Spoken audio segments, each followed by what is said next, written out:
তাই নতুন একটা ব্লগ নিয়ে চলছি আমি আরেকবার রাজেশ হালদার নতুন একটা ব্লগ। আমার কেমন আছে বলো? ভালো আছে, আমি খুবই খুবই ভালো আছি। আমি যাবো যে ঢাকুরিয়া একটু কাজ আছে, কাজটা মিটে যায় কাজ চলে আসবো। নিউগড়িয়া থেকে সেন্টার ছেড়ে বার হয়ে যাচ্ছে বাঘাযতীন স্টেশনের দিকে সামনে যাচ্ছে নিউগড়িয়া মেট্রো। এই মেট্রো থেকে সব জায়গায় যাওয়া যায়, কলকাতায় সব জায়গায় যাওয়া যায়। মেট্রো এখন ইদানিং কাজ চলছে, তখন মেট্রো ভিডিও আমি আনবো। মেট্রোটা চালু হোক, মেট্রো ভিডিওটা আমি নিয়ে আসবো। দেখতে পাবে কত সুন্দর মেট্রো নিউগড়িয়া থেকে ট্রেন 12-11 ছেড়ে। আপনারা এরকম কন্টেন্ট পেতে যদি ভালো লাগে চলে আসুন রাজেশ হালদার হরে কৃষ্ণ ইউটিউব চ্যানেলে চলে আসুন। সাবস্ক্রাইব করুন, লাইক করুন, শেয়ার করুন, কমেন্ট করুন। এখন নতুন নতুন নতুন নতুন ভিডিও দেখে তাই এক কথা বলছি, আপনারা তখন ট্রেনে উঠবেন টিকিটটা মাস্ক কেটে নেবেন। টিকিট না কাটলে অনেক টাকা জরিমানা হতে পারে, হ্যারাসমেন্ট হতে পারে। হ্যারাসমেন্ট ছাড়া আপনারা টিকিটটা কেটে নির্ভয়ে আপনারা ট্রেনে উঠুন, ট্রাভেল করুন, কোনো প্রবলেম নেই। আপনারা 24 ঘন্টা টিকিটটা কেটে রাখবেন পকেটে, টিকিটটা কেটে রাখা মাস্ক। এটা হচ্ছে বাঘাযতীন রেলগেট, আমরা ক্রস করে গেলাম বাঘাযতীন স্টেশনের দিকে ঢুকছি। আবার আমরা আস্তে আস্তে করে বাঘাযতীন স্টেশনের দিকে যাচ্ছি। কত সুন্দর দেখো, কেউ কেউ অফিস যাচ্ছে, কেউ কেউ স্কুল যাচ্ছে, কেউ কেউ অন্য কোনো কাজে যাচ্ছে।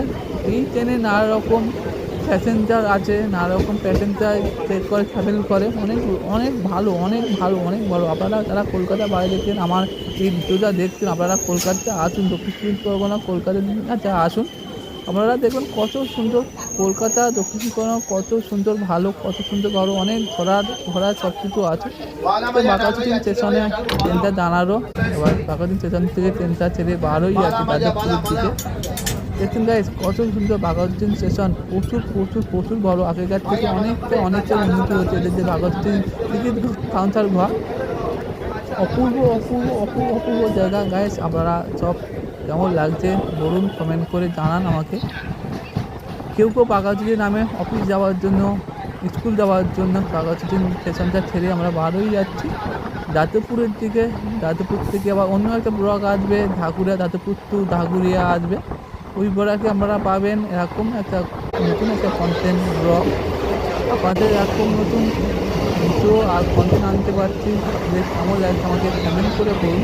ভালো লাগে সাবস্ক্রাইব করে দিন, লাইক করে দিন, শেয়ার করে দিন আর কমেন্ট করে দিন। এখন নতুন নতুন ব্লগ পেতে, কন্টেন্ট পেতে আরও মোটা কন্টেন্ট পাবে, ব্লগ পাবে, আসতে হবে রাজেশ হালদার হরেক কৃষ্ণ ইউটিউব চ্যানেলে নানা রকম কন্টেন্ট পাবে, ব্লগ পাবে। এখন আমরা যাদবপুরের দিকে ঢুকছি। এখন যাদবপুর বাঘাযতীন মাঝখানের থেকে আমরা যাচ্ছি, ক্রস করছি। এখন আমরা দেখেছেন গাইজ কত সুন্দর গাইজ, অপূর্ব অপূর্ব অপূর্ব। বড় বড় বিল্ডিং আছে গাইজ, বড় বড় বিল্ডিং আছে, বাড়িঘর আছে, মানুষজনও খুবই ভালো গাইজ। কলকাতায় মানুষজনও খুবই খুবই খুবই খুবই ভালো গাইজ। আপনারা আসুন, কলকাতাতে আসুন, একবার ঘুরে যান। কলকাতা এত সুন্দর জায়গা, বলার মতো না। খুবই খুবই খুবই খুবই সুন্দর জায়গা। আর এখন আমরা যাদবপুর দিকে ঢুকছি, প্রায় এসে গেছি, যাদবপুর প্রায় এসে গেছি।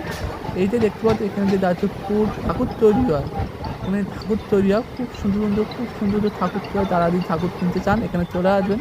ঠাকুর প্রচুর প্রচুর প্রচুর সুন্দর ঠাকুর তৈরি হয়। সামনে সরস্বতী পুজো আছে, সরস্বতী পুজোর ঠাকুর যদি কেনেন এখানে চলে আসবেন। প্রচুর সুন্দর। এই যে ওভারব্রিজটা দেখতে পাচ্ছেন, এটা পুরো সোজা চলে যাচ্ছে যাদবপুর সোলেঘাট দিকে। পুরো সোজা সোলেঘাট দিকে দাঁড়িয়ে ছিল যাদবপুর থানা মাঝে চলে গেলে বাজগড়িয়ার দিকে। যাদবপুর প্রায় এসে গেলাম। সামনেই আছে যাদবপুর কেপিসি হাসপাতাল। প্রায় কেমন লাগছে আপনাকে বলুন, কমেন্ট করে বলুন আর সাবস্ক্রাইব করুন, লাইক করুন, শেয়ার করুন, কমেন্ট করুন। এখন নতুন নতুন ব্লগ পেয়েছে, কন্টেন্ট পেয়েছে। আপনাদেরকে ফের একটা দেখা হবে নতুন একটা ব্লগ নিয়ে, কন্টেন্ট নিয়ে। আবার যাদবপুর টু ঢাকুরিয়া পুরো ব্লগ দেখা হবে, একটু আগে দেখা হবে। হরে কৃষ্ণা, দেখা হচ্ছে নতুন একটা ব্লগ নিয়ে। হরে কৃষ্ণা।